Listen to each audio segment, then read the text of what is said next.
Existe um continente que nem eu, nem você vamos conseguir visitar.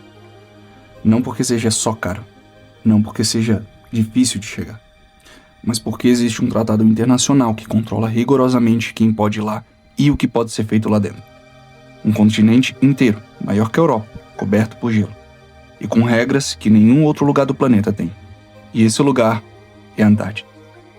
Agora, se eu te dissesse que esse lugar tem sido palco de missões militares secretas, expedições do exército alemão na Segunda Guerra Mundial e declarações de um almirante americano que nunca foram completamente explicadas, talvez você ache que é só teoria da conspiração, certo? Mas aqui tem um detalhe.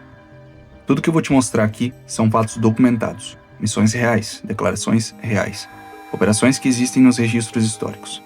Só que o que não está documentado que fica interessante. Mas vamos lá.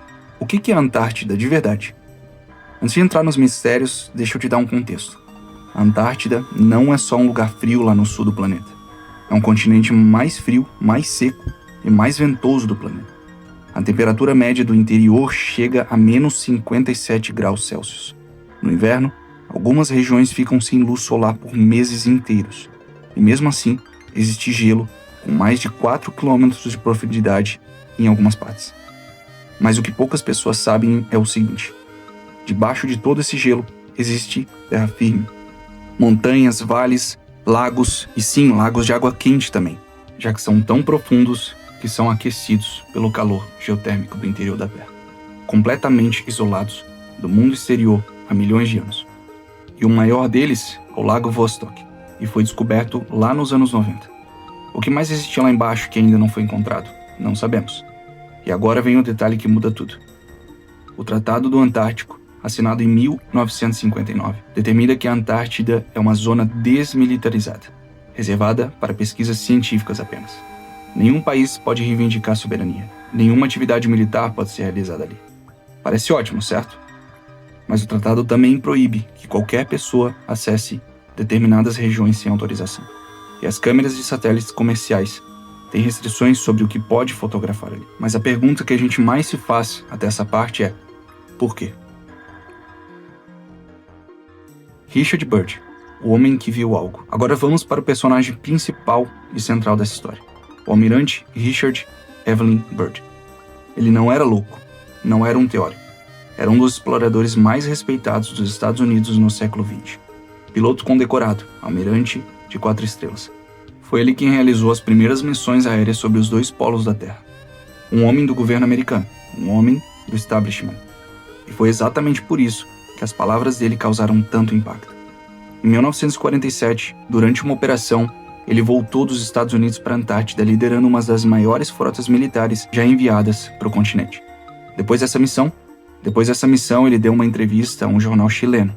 E nessa entrevista, ele disse algo que nunca foi oficialmente explicado. Ele afirmou que existia terra além do Polo Sul. Uma área terrestre que se estendia além do que os mapas mostravam. Mencionou territórios que poderiam ser habitáveis. Falou sobre recursos naturais em quantidades suficientes para abastecer o mundo inteiro por milênios. Agora, pensa aqui comigo. Um almirante americano, 4 estrelas, veterano de guerra, líder de missões oficiais do governo. Esse homem não faz declarações aleatórias. Ele sabia o que estava fazendo, mas nunca explicou completamente o que havia visto. Existe também uma referência ao diário pessoal dele. Embora a autenticidade de algumas versões seja contestada totalmente, ele descreve cenas de uma região além do polo que não condiz com o que esperava encontrar. Verde, fauna e flora, aquecida por alguma fonte desconhecida. Uma história inventada? Possivelmente, mas as declarações públicas documentadas, essas existem. Mas elas nunca foram respondidas satisfatoriamente pelo governo americano. A operação que não se sabia se era um treinamento ou guerra. Em 1946, a Segunda Guerra Mundial recém tinha terminado. E os Estados Unidos enviam para a Antártida 4.700 homens, 13 navios de guerra, 33 aeronaves e equipamentos militares pesados. A missão se chamava Operação High Jump. O objetivo oficial: treinamento em ambiente ártico e mapeamento científico. Mas espera aí, você acredita que o maior país do mundo, recém-saído da guerra, vai mandar quase 5.000 soldados e uma frota de guerra para treinar? Pois é, muita gente não acredita. No pior clima do planeta, isso parece não fechar. E o que tornou tudo ainda mais suspeito foi o seguinte: a missão foi encerrada abruptamente, do nada, meses antes do prazo previsto. E o motivo oficial foi condições climáticas piores do que era esperado. Mas documentários militares desclassificados anos depois sugeriam perdas de aeronaves durante a operação. O número exato, pelo menos 3 aeronaves. Em uma missão de treinamento. O próprio Byrd, o que a gente contou agora há pouco a história, ao retornar, fez declarações que soavam mais como um alerta do que como um relatório de treino. Ele falou na época ameaças aéreas que se moviam de polo a polo a velocidades impossíveis para a tecnologia da época. Essas palavras foram publicadas. E depois, silêncio total. Nenhum esclarecimento, nenhuma investigação pública, nenhuma explicação do Pentágono. Então o que aconteceu na Operação Red Jump? Ninguém sabe exatamente. E esse é o exato problema. O exército alemão na Antártida. Agora vamos voltar um pouquinho no tempo, alguns anos atrás, dessa história que eu contei. Em 1938, o mundo estando às vésperas da guerra e a Alemanha mandando uma expedição para a Antártida. Não uma expedição pequena, um navio de guerra com aeronaves a bordo, equipamentos de ponta e uma equipe de pesquisadores militares. O objetivo declarado, né?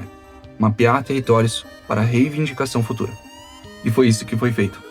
A região foi mapeada e batizada de Nova Suábia. Eles lançaram boias marcadoras pelo oceano. Voaram durante dias sobre o continente, fotografando e mapeando. E aí vem a questão.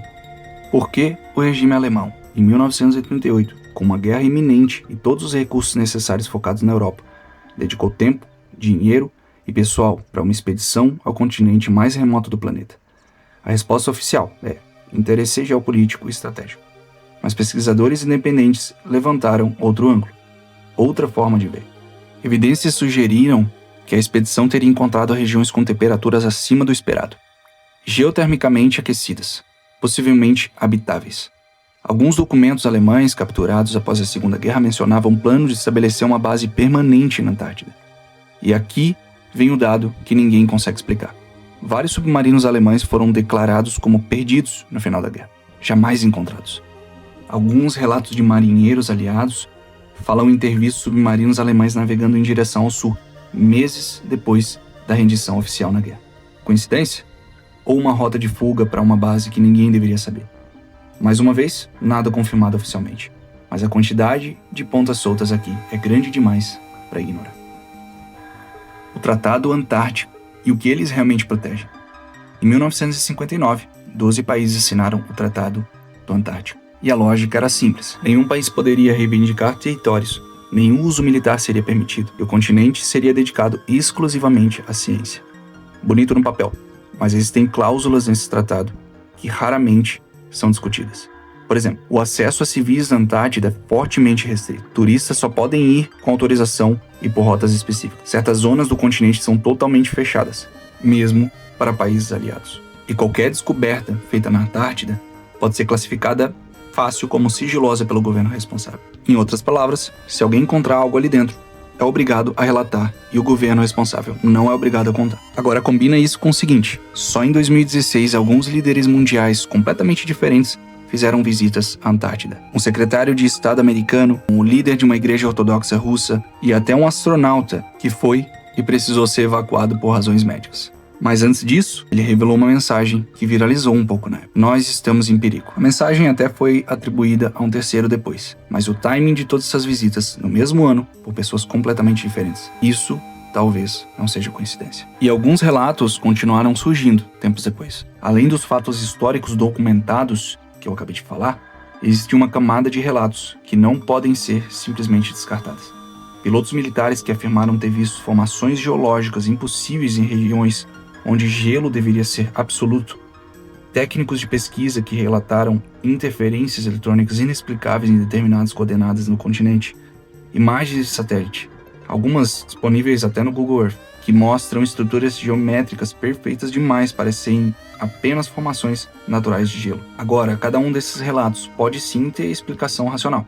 O gelo forma padrões geométricos, e interferências eletrônicas acontecem nos polos. Isso é comum. E sim, pilotos podem sim se confundir, principalmente em condições extremas. Tudo verdade.